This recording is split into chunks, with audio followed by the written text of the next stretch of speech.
예수님께서 특별히 성탄 탄생하신 날을 기쁨으로 우리가 찬양하고 경배하는 것이 가장 축복되고 은총의 시간입니다. 오늘 모여서 함께 기뻐하고 감사하고 주님의 사랑이 우리 가운데 넘칠 수 있기를 간절히 바랍니다. 제가 며칠 전에 결혼기념일을 지냈어요. 12월 21일이 결혼기념일인데 제가 결혼을 급하게 하는 바람에 날짜를 잘못 정해서 목사가 될 사람이 성탄절 며칠 앞두고 결혼하니까 기념하기가 되게 어렵더라고요. 어디 갈 수도 없고. 그래서 늘 저희는 그냥 간단하게 치릅니다. 올해도 어디를 가볼까 했는데 잘 안 됐고, 그래서 가장 일반적이고 가장 촌스러운 방법으로 저녁 먹고 영화 한 편 보는 것으로 이렇게 했습니다. 마침 그 전날 영화 개봉한 것 중에 요즘 돌풍을 일으키고 있는 신과 함께라는 영화를 봤어요. 저는 저런 게 있는지도 몰랐습니다. 죄와 벌 편이고 아마 시리즈로 나오는 것 같은데 그 웹툰, 아주 유명한 웹툰이고요. 청년들이 많더라고요. 굉장히 많이 와서 관람을 했고, 저도 보니까 2시간이 넘는 상영 시간인데 시간이 어떻게 지나가는지 모를 정도로 굉장히 재밌게 막 만화를 기본으로 했으니까, 그리고 굉장히 많은 공을 들였고, 특별히 메시지도 괜찮아요. 우리가 영원히 잊지 못할 어머니의 사랑과 어머니에 대한 미안함, 형제들의 어떤 그 갈등, 이런 것들 돌이켜서 꼼꼼히 생각해 보면 사실은 여러 가지 좀 모순점들이 있는데 그냥 이렇게 몰입해서 한 2시간 정도 착 보기에는 되게 좋은 영화예요.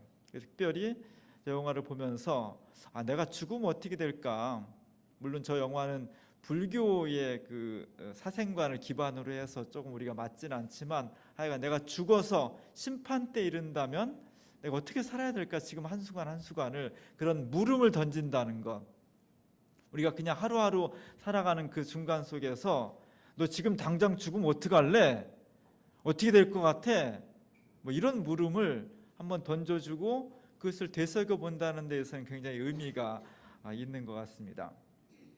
죽음을 맞이한다는 것이 두렵고 또 죽음을 맞이한다는 것이 안타깝죠. 특별히 지난 주간에 우리 기도도 하셨지만 제천에서 8층 건물에서 화재가 갑자기 났습니다. 그래서 29명이 죽었고요, 36명이 부상을 당했고, 그 죽음, 안타까운 죽음마다 참 아픈 사연들이 많이 들어있고, 그것이 전혀 예상하지 않은 가운데서 닥쳤다는 것. 다시 말하면 우리에게도 저런 죽음들이 닥칠 수 있다는 것에 대해서 생각해보면 전율을 느끼게 돼요.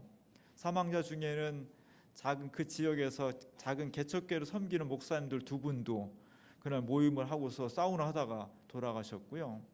또 어떤 여고생은 대학에 입학해놓고 이제 방학 동안에 헬스클럽 다녀야지 그러고 왔다가 사고를 당한 그런 여고생도 있어서 29명과 36명의 사망자와 부상자의 사연들 하나하나가 다 고통과 아픔을 저미고 있습니다.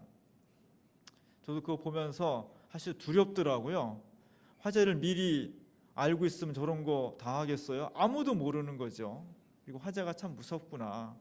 우리 교회 건물도 화재에 특별히 예방을 하고 있고 또 관심을 많이 쓰고 있고요. 그 사고 뒤부터는 주변을 이렇게 둘러보게 돼요. 그러면서 제가 결심을 했습니다. 우리 의료원 앞에서 우리 교회 쪽으로 들어오는 곳에 항상 주차가 양쪽으로 돼 있는데 저거 빨리 처리해가지고 주차 한쪽을 못하게 해야 되겠다. 그래야 소방차라도 빨리 들어오지. 이번 사고도 소방차가 제대로 못 들어가서 30분 지연되는 바람에 사상자가 많이 생겼거든요. 우리에게 다가오는 전혀 예상치 않은 죽음을 늘 생각하면서 준비해야 되겠구나.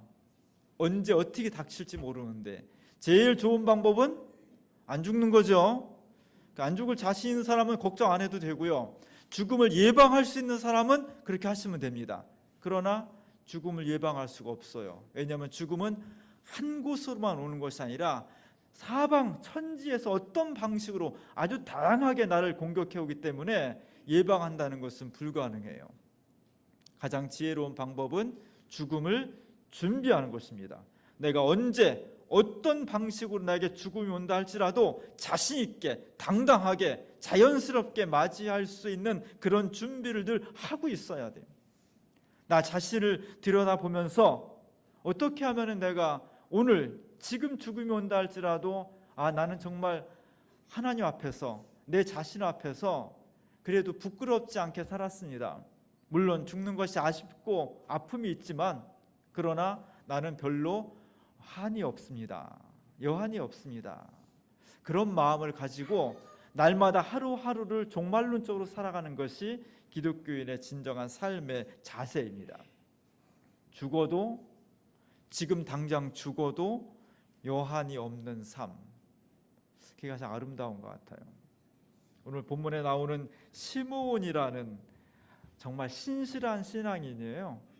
평생 동안 나이가 많을 때까지 하나님 앞에서 신실한 신앙의 길을 다가왔던, 그렇게 살아왔던 사람이 오늘 고백하는 겁니다.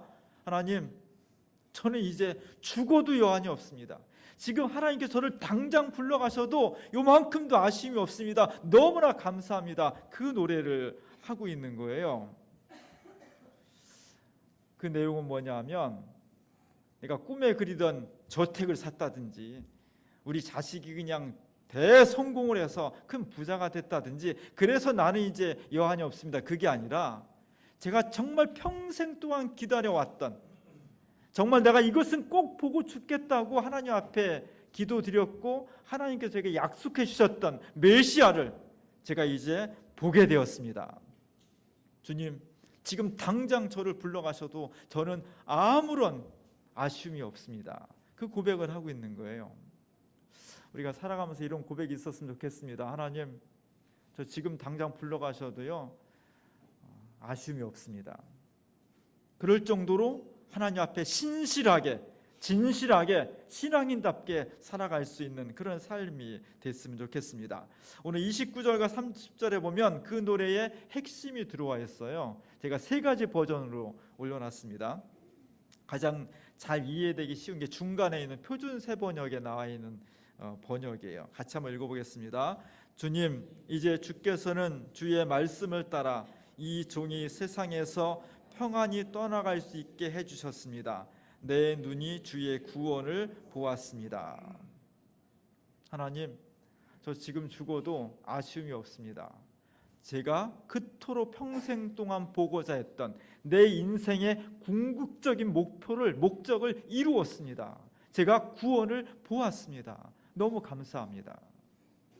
우리가 공부를 하고 여행을 하고 지혜를 구하고 사람을 만나고 연구하고 잠을 못 자고 고민하는 마지막 지점은 뭐냐면 내가 정말 내 인생 전체를 걸 수 있는 인생의 목적을 찾았다는 거예요. 그게 중요합니다.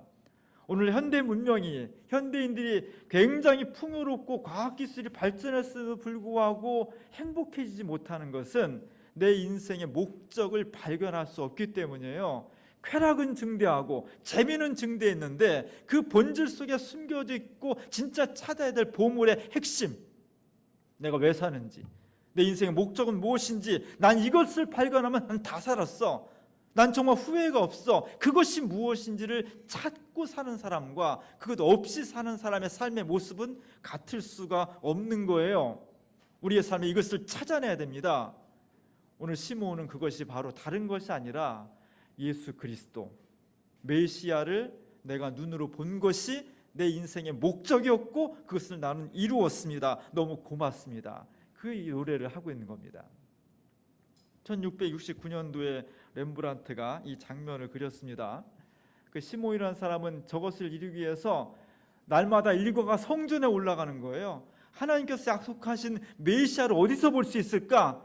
집, 들판, 재밌는 장소 이런 것이 아니라 하나님의 성전 그곳에 내가 맨날 올라가면 하나님께서 어떤 계기를 통해서 나에게 메시아를 볼 수 있는 기회를 줄 것이라는 믿음을 가지고 매일마다 성전을 갔다는 거예요. 그의 일과가 교회 가는 것이었습니다.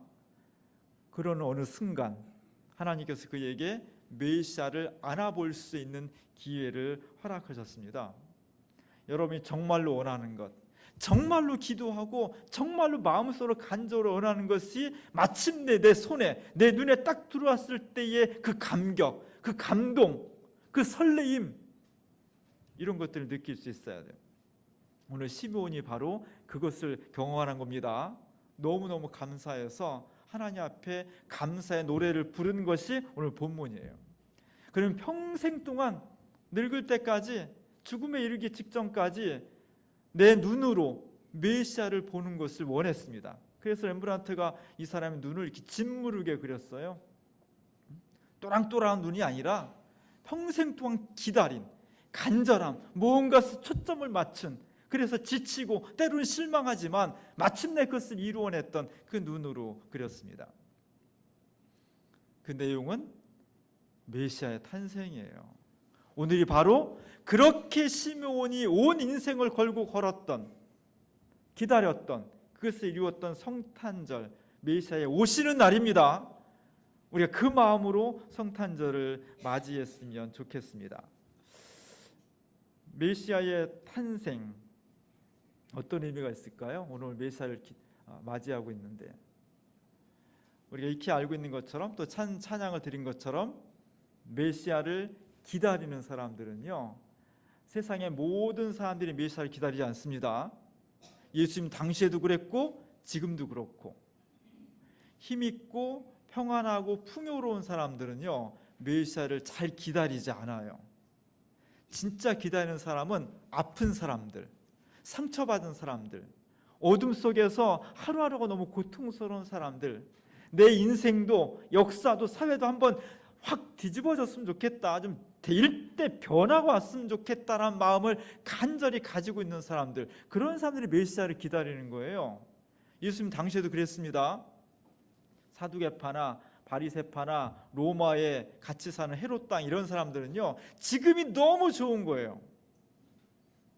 모든 것을 누릴 수 있고 모든 것을 소유할 수 있고 자기 마음대로 할 수 있는 이 세상이 너무나 좋기 때문에 메시아가 오시는 것을 오히려 꺼려합니다. 반면에 목자들이나 가난한 사람들, 병자들, 소외된 사람들, 뭐 이런 사람들은요, 메시아가 안 오실까? 왜 안 오시지? 날마다 기다리는 거였다는 거예요. 오늘 예수님께서 우리에게 다가오시는데 정말 제가 주님을 기다립니다. 예수 그리스도의 탄생을 통해서 저 자신도 좀 변하고 사람이 좀 변해야지, 세상도 좀 변했으면 좋겠습니다. 메시아를 통해서 우리도 노력을 하지만 주님이 오셔서 이 세상의 근원을, 근본적인 틀을 새롭게 바꿨으면 좋겠습니다. 그 기도를 하셔야 돼요. 그 기도를 할 때 메시아가 나에게 탄생할 수 있는 겁니다. 그것이 메시아 탄생의 의미예요. 오늘 제가 주보에 지오토라는 사람의 성탄이라는 그림을 실었습니다. 지오토라는 사람은 1300년 초반에 활동한 사람이니까 르네상스의 선구자예요.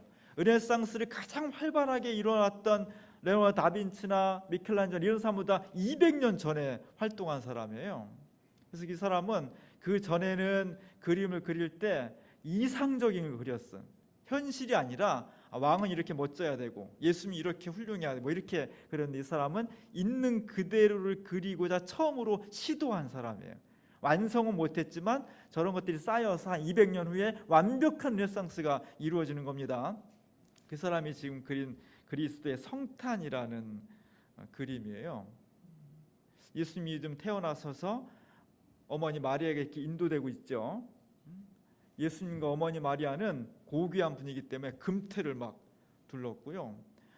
어머니 마리아도 사실은 신분이 천한 계급이었는데 굉장히 고생하고 왕족처럼 그렸어요.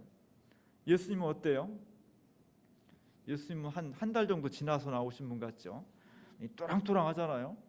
메시아가 탄생하셨는데 사실 처음 탄생하면 아이가 다 얼굴도 찌그러지고요, 머리도 막 길쭉하고 안 이뻐요. 그러나 그렇게 그릴 수는 없잖아요. 그래서 예수님을 메시아처럼 한 달 정도 지난 어린아이처럼 또리방또리방하고 예쁘고 눈 땡그랗고 바짝바짝 빛나게 이렇게 그린 거예요. 메시아니까. 그렇게 지금 예수님이 탄생을 해서 어머니 품에 안기고 있습니다. 하늘에서는 천사들이 막 이 모습을 보고 너무너무 막 찬송을 부르는 거예요. 경배하고 찬양하고 너무너무 기뻐합니다. 그리고 맨 오른쪽에 5번째 천사는 하나님께서 메시아를 이 땅에 보내셨다는 것을 성호를 그으면서 사람들에게 알려주고 있어요. 여러분들이 너무너무나 기다리는 메시아가 탄생하셨습니다. 누구한테요? 들판에서 양을 치던 3D 업종에 종사하는 이 목자들한테 이걸 지금 가르쳐주고 있는 거예요. 저 목자들은 별로 신분이 높은 사람이 아닌 걸 보여주고 있어요. 오른편에 있는 목자는 지금 이 팔뚝에 지금 상처가 나가지고 뭐 약간 종기를 앓았는지 가난하고 치료도 제대로 못하고 그렇게 있죠. 그 밑에는 양들도 와서 메시아의 탄생을 경배하고 있습니다. 양이 몇 마리입니까? 하얀 양이 5마리가 겸손하게 무릎을 꿇고 경배를 하고 있어요. 맨 끝에 있는 거는 시커먼 놈이 하나 있습니다. 그건 뭐예요? 염소예요. 양 틈에 섞인 염소예요. 마태복음 25장에 하나님께서 메시아가 이 땅에 오셔서 최후의 심판을 할 때 믿음을 가지고 신실하게 지킨 사람들은 양으로서 천국에 들어갈 것이고 그 중에 섞여 있는 염소들은 심판을 받아서 엉엉 울 것이다. 그런 말씀이 저기에 대입되어 있는 거예요. 그래서 많은 사람들이 구원의 백성이 되지만 또 어떤 사람들은 구원을 받지 못하고 하나님으로부터 방향이 반대 방향으로 있잖아요. 예수님 안 쳐다보잖아요. 경배할 생각도 없고요. 등 딱 돌리고 있지 않습니까? 심판을 받을 수밖에 없다는 거예요. 그리고 아기 예수 옆에는 소하고 닭나귀가 있습니다. 소는 큰 눈을 가지고 메시아를 응시하면서 경배하는 모습을 하고 있고요. 말씀만 하시면 제가 신실하게 이 큰 등치로 밭도 갈고 짐도 나르고 최선을 다하겠습니다. 그런 모습이 드러나 있고요. 닭나귀는 귀를 딱 이렇게 양쪽에 힘줘 딱 있잖아요. 자기 고집이 센 거예요. 예수님이 뭐라고 하는 게 중요한 게 아니라 내 소신이 중요한 거예요. 잘 쳐다보지도 않아요. 그래서 이런 사람들은 하나님 앞에 구원을 받지 못할 사람들이라는 거죠. 이런 걸 좀 표현하고 있는 게 이 화가가. 제일 중요한 것은 그 옆에 있는 아버지 요셉의 자세예요. 요즘 같은 시대에 자기 아내가 아기를 어렵게 낳는데 저런 자세를 있다가는 혼납니다. 쫓겨나요.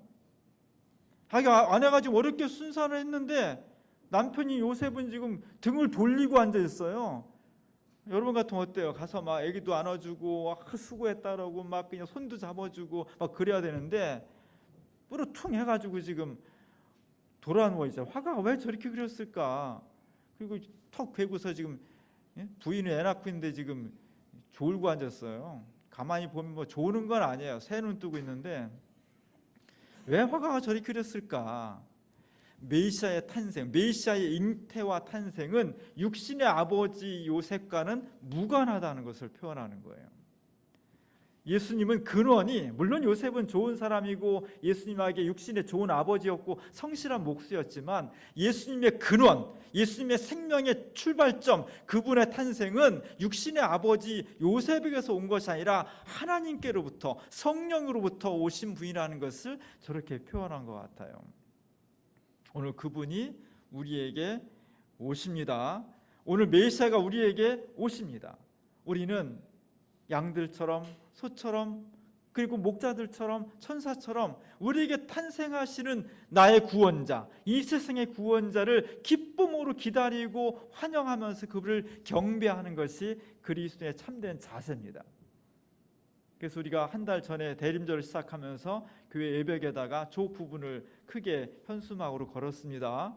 지나가는 사람이나 우리가 보면서 아기 예수가 저렇게 탄생하니까 우리가 함께 경배하고 그분을 영접하고 기다렸으면 좋겠습니다 하는 그런 마음을 간직하고 있는 겁니다. 오늘 성탄절을 맞이했습니다. 정말 예수님께서 우리의 삶과 우리가 정말 살아가는 가정과 우리가 호흡하고 살아가는 세상 속에 탄생했으면 좋겠습니다. 그러기 위해서는 목사들처럼 간절함으로 주님의 메시아를 기다려야 되고요. 양과 소처럼 주님께서 말씀하신다면 제가 최선을 다해서 그 말씀에 순종하며 그 뜻대로 살겠습니다라는 자세가 돼 있어야 됩니다. 염소처럼 닭나귀처럼 내 고집과 내 주관을 가지고 살아간다면 하나님으로부터 구원의 백성이 될 수 없다는 것입니다. 그리고 정말 중요한 것은 시므온처럼 내가 평생의 소원, 내 평생의 소원, 내가 정말 지금 당장 죽어도 여한이 없다라고 말할 수 있는 것, 그것은 재물이나 인간적인 출세나 권력이 아니라 내가 정말 이 눈으로, 이 짓모른 눈이지만 메시아가 탄생하시는 것을 본다면 나는 죽어도 여한이 없겠습니다라는 고백과 믿음이 간절함으로 진실하게 주님 앞에 드려질 수 있을 때, 오늘 2017년 12월 25일 날 예수 그리스도가 우리 가운데 탄생하시는 겁니다. 이 놀라운 역사가 우리 가운데 있기를 원합니다. 그래서 아픔과 상처, 절망, 두려움, 이런 것들은 우리 가운데 있지 않게 하시고 그 빈자리에 새로운 희망, 생명, 구원, 은총, 평화, 사랑, 이런 것들만이 충만히 채워질 때 우리 모두가 다 구원의 백성, 인생의 본질을 알고 살아가는 사람, 그리스도와 함께 연결된 사람, 아기 예수를 함께 모시고 살아가는 행복한 사람들이 될 수 있을 것입니다. 이 놀라운 역사가 오늘 우리 가운데 이루어질 수 있기를 주님의 이름으로 간절히 축원합니다.